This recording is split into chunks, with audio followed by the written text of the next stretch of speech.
All right, let's talk about English grammar. You know, some of those tricky little rules that can trip anyone up. But today, we're going to look at it a little differently. We're going to think like architects. We're going to design clear, solid sentences by understanding the actual blueprint of the language itself. So, let's get started.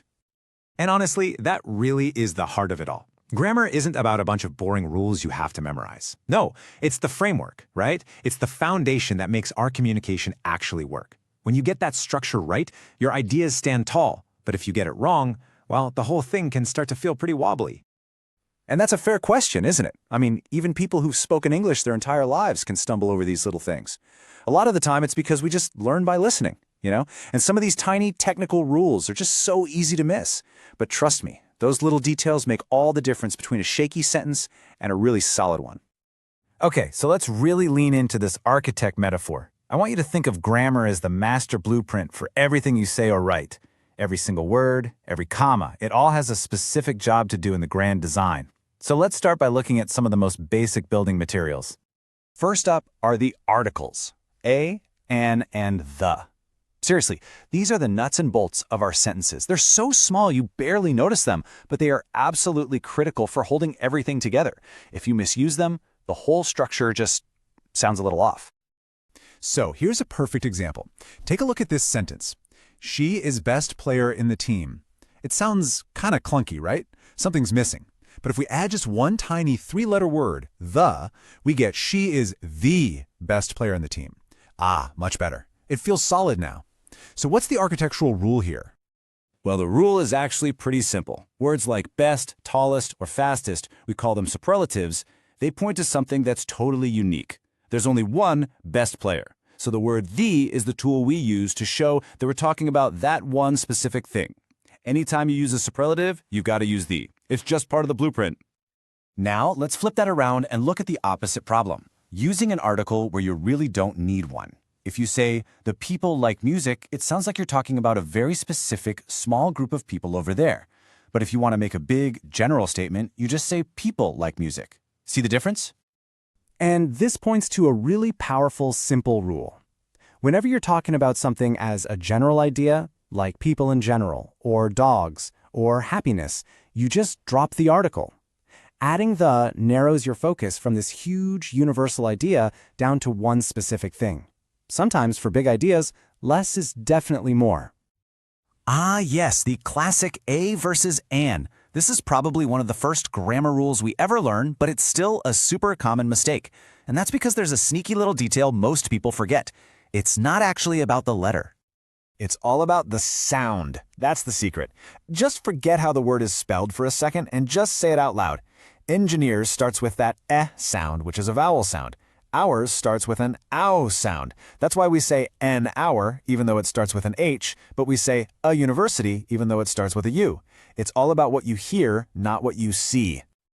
Okay, so we've got our nuts and bolts figured out. Now let's talk about the mortar that holds all the bricks together. We're talking about the powerful words that connect different ideas into one strong structure. We're talking about conjunctions.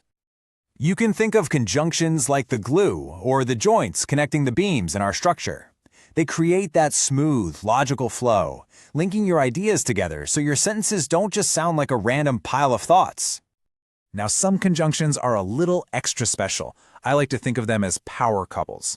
They are designed to work together, and they always show up in pairs. You can't just use one without the other. They're a package deal. And here are the most famous ones you'll see. You've got either with or, neither with nor, and not only with but also.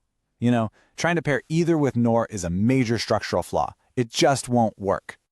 Look at how clean and balanced this sentence is. Either kicks off the first option, and or introduces the second one. The sentence presents two equal choices, and they're neatly tied together by this power couple. It's just elegant and structurally perfect. So, we've got our basic parts and we've got our connectors. Now it's time for the final assembly. Let's see how we can put all these pieces together to build bigger, stronger, more impressive sentences from our simple little blueprints. Every great building starts with a single, solid block. In grammar, that's what we call a simple sentence, or an independent clause. It has a subject, Jack, and a verb, went shopping. And it can stand all by itself as a complete thought. It's sturdy. And here's another solid block. Lucy cooked dinner. Same idea, a subject, a verb, a complete thought. So now we've got two separate, stable little structures. But what if we want to, join them together to build something a little bigger?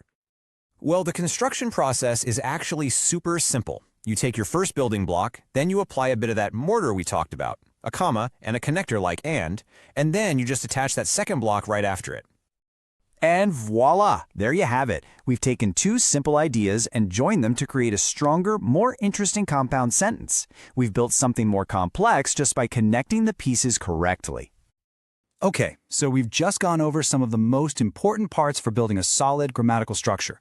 Let's pull it all together into a quick and easy toolkit that you can use anytime you're working on your own linguistic blueprints. So let's do a quick fire recap. Remember, superlatives like best, they always need the. Making big general statements, use no article. A or an, it all comes down to the sound, not the spelling. And finally, make sure your power couple conjunctions are with their correct partners. And let's be really clear about why this all matters so much.